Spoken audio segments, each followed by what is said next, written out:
బాసిరెడ్డి గారు కావచ్చు, ఏమని కావచ్చు, ఫీల్డ్ మీద మిగతా వాళ్ళు పోతుంటే ఒకరు ఇద్దరు మనం ఆఫీస్ లో ఒకరు ఈ ఆఫీస్ లో ఉండాల్సిందే. ఎందుకంటే ఎవరు నమ్మలేని పరిస్థితి. టీముల్లో చాలా ఉన్నాయి పొత్తులు. సైడ్ చూస్తే గుచ్చేస్తున్నారు, తేలిదాలు గుచ్చేస్తున్నారు. ఆ సరుకులు ఎవరు బాధపడేది? అలా ప్రతి ఒక్కరు మీ నిర్ణయం మీరు నమ్మకూడదు. ఇది వ్యాపారం కావున దాంతోపాటు ఎథిక్స్ కూడా ఉన్నాయి. మనకు ఎథిక్స్ మెయింటైన్ చేసుకుంటూ పోవాలి.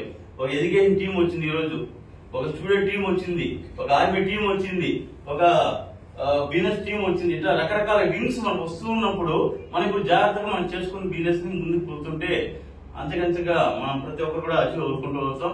మన లేఅవుట్ కూడా అద్భుతంగా ఉన్నాయి.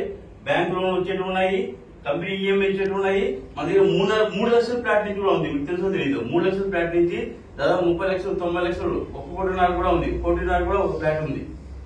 కావున మీరు కస్టమర్ చెప్పేటప్పుడు అతను 3 లక్షలు పెట్టుకుంటాడా, 30 లక్షలు పెట్టుకుంటాడా, 1 కోటి రూపాయలు పెట్టుకుంటాడా అనాలిసిస్ చేయండి. మాక్సిమం మొగతనం తీసుకోపోకండి. ఒక మగోడు వస్తే పని జరగదు.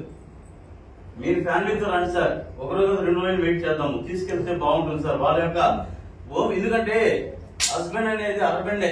ఎప్పటికైనా ఫ్యామిలీతో చూసారనుకో మీరు చేసిన ప్రయత్నం క్లోజ్ అయిపోతుంది. మళ్ళీ చెప్తాం, మళ్ళీ చూస్తాం, మళ్ళీ మా బామ్మ చూపిస్తాం అనేసి లేట్ అవుతుంది. అలా కాకుండా మీరు కొద్దిగా వాళ్ళకి సున్నితంగా చెప్పేసి ఫ్యామిలీతో వెళ్దాం సార్, సరదాగా చూసొద్దాం సార్, నచ్చితే లేదు.